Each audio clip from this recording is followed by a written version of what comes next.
అనకాపల్లి వైఎస్ఆర్సీపీ కార్యాలయంలో యువజన విభాగంలో ఆధ్వర్యంలో మీడియా సమావేశం ఏర్పాటు చేశారు. ఈ మీడియా సమావేశంలో పెందుర్తి మాజీ ఎమ్మెల్యే ఆదిప్ రాజ్, అనకాపల్లి వైసీపీ సమన్వయకర్త మలసాల భరత్ కుమార్ మాట్లాడుతూ ఏపీలో పేదలకు మెరుగైన వైద్యం అందివ్వాలని సంకల్పంతో మాజీ ముఖ్యమంత్రి వైఎస్ జగన్మోహన్ రెడ్డి నిర్మించిన మెడికల్ కాలేజీలను నేడు కూటమి ప్రభుత్వం ప్రైవేటీకరణ చేయాలని చూస్తోందని తెలిపారు. అదేవిధంగా జగన్మోహన్ రెడ్డి తీసుకొచ్చిన 17 మెడికల్ కాలేజీలను చంద్రబాబు ప్రభుత్వ పార్టీలో పెద్దలకు కట్టబెట్టాలని చూస్తుందని అన్నారు. కూటమి నాయకులు పనిగట్టుకుని నిర్మాణంలో ఉన్న మెడికల్ కాలేజీల వద్దకు వెళ్లి విష ప్రచారం చేస్తున్నారని మండిపడ్డారు. చంద్రబాబు ప్రభుత్వం మెడికల్ కాలేజ్ను ప్రైవేటు పరం చేయాలని చూస్తూ ఊరుకోబోమని అన్నారు. ఈ నెల 19వ తేదీ నర్సీపట్నంలో మెడికల్ కాలేజీ వద్ద శాంతియుత నిరసన కార్యక్రమానికి అనకాపల్లి జిల్లా నలుమూలల నుంచి వైసీపీ నాయకులు, కార్యకర్తలు, యువజన విభాగం, విద్యార్థి విభాగం పెద్ద ఎత్తున తరలివచ్చి కార్యక్రమాన్ని జయప్రదం చేయాలని పిలుపునిచ్చారు. ఈ కార్యక్రమంలో దంతులూరి దిలీప్ కుమార్, అనకాపల్లి జిల్లా వైఎస్ఆర్సీపీ యూత్ ప్రెసిడెంట్ పుల్లెటి వెంకటేష్, అనకాపల్లి పట్టణ వైఎస్ఆర్సీపీ యువజన విభాగ అధ్యక్షుడు వేగి త్రినాథ్, కోరుకొండ రాఘవ, కేఎం నాయుడు, బాదపు హరికృష్ణ, వైఎస్ఆర్సీపీ నాయకులు తదితరులు పాల్గొన్నారు. పద్ధతిలో ప్రైవేటు వ్యక్తులకు వాళ్ళు పూర్తిగా అప్పచెప్పే యోచనలో ఈ చంద్రబాబు నాయుడు గారు ఉన్నారు. అదేవిధంగా ప్రతి మెడికల్ కాలేజు ఒక్కొక్క ఎకరం 100 రూపాయల చొప్పున 66 సంవత్సరాలు లీజుకి ఇస్తున్నారు. దీన్ని బట్టి మీరు అర్థం చేసుకోవచ్చు రాష్ట్ర ప్రజలపైన ఎంత ప్రేమ ఉందో. పూర్తిగా చంద్రబాబు నాయుడు గారు రాష్ట్ర ప్రజలపైన విషం చెందుతున్నారు. ఎందుకంటే మెడికల్ కాలేజీలు పెట్టి విద్యా వైద్యం ఈరోజు ప్రతి పేదవాడికి అందాలని దివంగత నేత మన వైఎస్ రాజశేఖర రెడ్డి కళను వైఎస్ జగన్మోహన్ రెడ్డి గారు రాష్ట్రంలో ప్రతి జిల్లాలో ఒక మెడికల్ కాలేజ్ ఉండాలని ఆ ఆశయంతో పూర్తి చేశారు. ఆల్రెడీ 5 కాలేజీలు మెడికల్ కాలేజీలు పూర్తయ్యాయి. అందులో ట్రీట్మెంట్ జరుగుతుంది, విద్యార్థులు చదువుతున్నారు. అదేవిధంగా ఫ్యాకల్టీని కూడా మార్చడం జరిగింది. కానీ ఇప్పుడు కేవలం ఈ పీపీపీ పద్ధతిలో చంద్రబాబు నాయుడు బినామీలందరికీ 66 సంవత్సరాల లీజుకి కేవలం ఎకరం 100 రూపాయలకు మాత్రమే ఇస్తున్నారంటే సంవత్సరానికి 10,000 రూపాయల ఆదాయం వస్తుంది. అందులో మెడికల్ కాలేజ్ ఉంది, అదేవిధంగా హాస్పిటల్ ఉంది. అంటే కొన్ని లక్షల కోట్లు ఖర్చు పెట్టిన కాలేజీని వాళ్ళకి దారదత్తం చేయడానికి ఈ కూటమి ప్రభుత్వం ప్రయత్నిస్తుంది.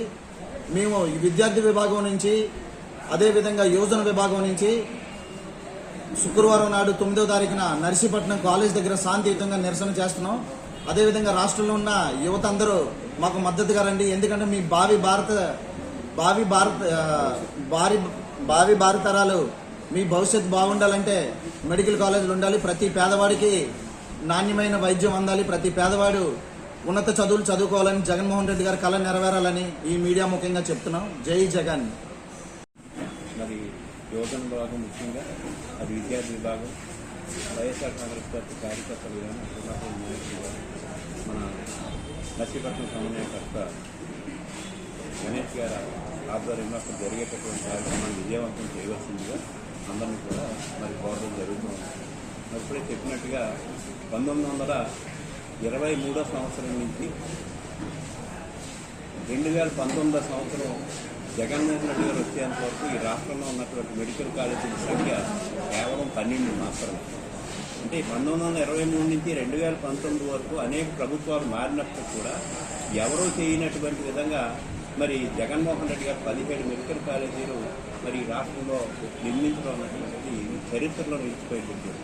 అటువంటి వాటిని నిర్వీర్యం చేసేటటువంటి విధంగా దాన్ని ప్రైవేట్ వ్యక్తులకు అప్పచేసి మరి పీకోర్మాలో చేస్తామన్న బట్టి అది అజ్ఞానం అనేది చెప్పాలా.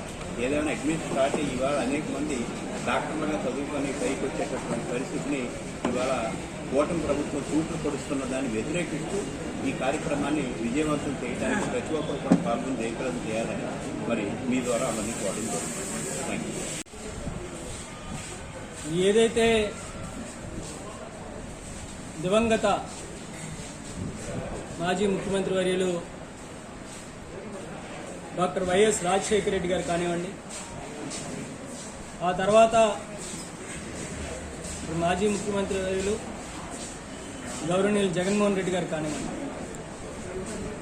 విద్యా వైద్య విధానంలో ఒక నూతన సంస్కరణలు తీసుకొచ్చినటువంటి వ్యక్తులు ఎవరు అంటే రాజశేఖర రెడ్డి గారు, జగన్మోహన్ రెడ్డి గారు అని మనం చెప్పుకోవచ్చు. వాళ్ళు ఆరోగ్యశ్రీ లాంటి ఒక కార్యక్రమాన్ని తీసుకొచ్చి ప్రతి ఒక్క పేదవాడికి కూడా వైద్యాన్ని అందుబాటులోకి తీసుకొచ్చినటువంటి ఒక వ్యక్తి డాక్టర్ వైఎస్ రాజశేఖర రెడ్డి గారు.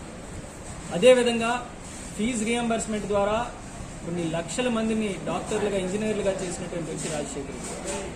మళ్ళీ తదనంతరం జగన్మోహన్ రెడ్డి గారు ప్రభుత్వం అధికారంలోకి వచ్చిన తర్వాత పూర్తి స్థాయిలో విద్యకి వైద్యానికి ఎంత పెద్దపీట వేశారో మనందరికీ కూడా తెలుసు. వాళ్ళు మన వైఎస్ఆర్సీపీ ప్రభుత్వం అధికారంలోకి వచ్చిన తర్వాత చరిత్రలో ఎప్పుడూ లేనటువంటి విధంగా మరి ఒక్కసారిగా మెడికల్ కాలేజీల్ని ఈ రాష్ట్రంలో స్థాపించాలి, నూతనంగా మెడికల్ కాలేజీని స్థాపించాలని ఒక సంకల్పంతో ప్రతి జిల్లాకి ఒక మెడికల్ కాలేజ్ ఉండాలి అనేటువంటి ఉద్దేశంతో జగన్మోహన్ రెడ్డి గారు మెడికల్ కాలేజీని మన ఆంధ్ర రాష్ట్రంలో ప్రారంభించడం సుమారుగా 5 మెడికల్ కాలేజీలు అయితే కంప్లీట్ అయ్యి అడ్మిషన్స్ కూడా స్టార్ట్ అయ్యి క్లాసులు కూడా అవుతున్నటువంటి పరిస్థితులు కూడా మనం చూసాం. అందులో ముఖ్యంగా మనం చూసుకుంటే ఇప్పటికే విజయనగరం, మచిలీపట్నం, ఏలూరు, రాజమండ్రి,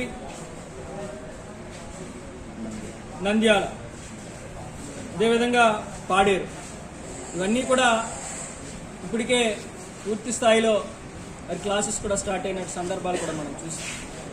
ఈరోజు మెడికల్ కాలేజ్ అంటే కేవలం విద్య కోసమే కాదు, విద్యతో పాటు ప్రతి ఒక్క పేదవాడికి కూడా మెరుగైనటువంటి అన్ని సదుపాయాలతో కూడినటువంటి మెరుగైనటువంటి వైద్యం అందించేటువంటి దానికి కూడా ఎంతగానో దోహదపడతాయి. సుమారుగా 2250 మందికి పైచిలుకు వాళ్ళు కొత్తగా మెడికల్ సీట్స్ మన రాష్ట్రానికి వచ్చేటువంటి పరిస్థితి ఉంటుంది. ఎంతోమంది పేద విద్యార్థులు ఉచితంగా మంచి చదువులు చదువుకొని రేపు ఎంతోమంది పేదవాళ్ళకి వైద్యం అందించడానికి కూడా ఎంతగానో ఉపయోగపడుతుంది. అలాంటి మెడికల్ కాలేజీ ఏదైతే ఒక మంచి సంకల్పంతో ప్రతి ఒక్క పేదవాడికి వైద్యం అందుబాటులో ఉండాలి, విద్య అందుబాటులో ఉండాలి అనే సంకల్పంతో జగన్మోహన్ రెడ్డి గారు తీసుకొచ్చినటువంటి నిర్ణయాన్ని ఇవాళ ఈ ప్రభుత్వం వచ్చిన తర్వాత, ఈ కూటమి ప్రభుత్వం అధికారంలోకి వచ్చిన తర్వాత ప్రైవేటీకరణ చేయాలి అని చెప్పి ఎంతగానో ప్రయత్నం చేస్తుంది. ఈరోజేమో పీపీపీ పద్ధతి అని చెప్తున్నారు. నాకు తెలిసి మన రాష్ట్రంలోనే కాదు మన దేశంలో కూడా ఎక్కడ ఇప్పటి వరకు ఈ మెడికల్ కాలేజీలు పీపీపీ విధానం అనేది ఎక్కడా కూడా లేదు.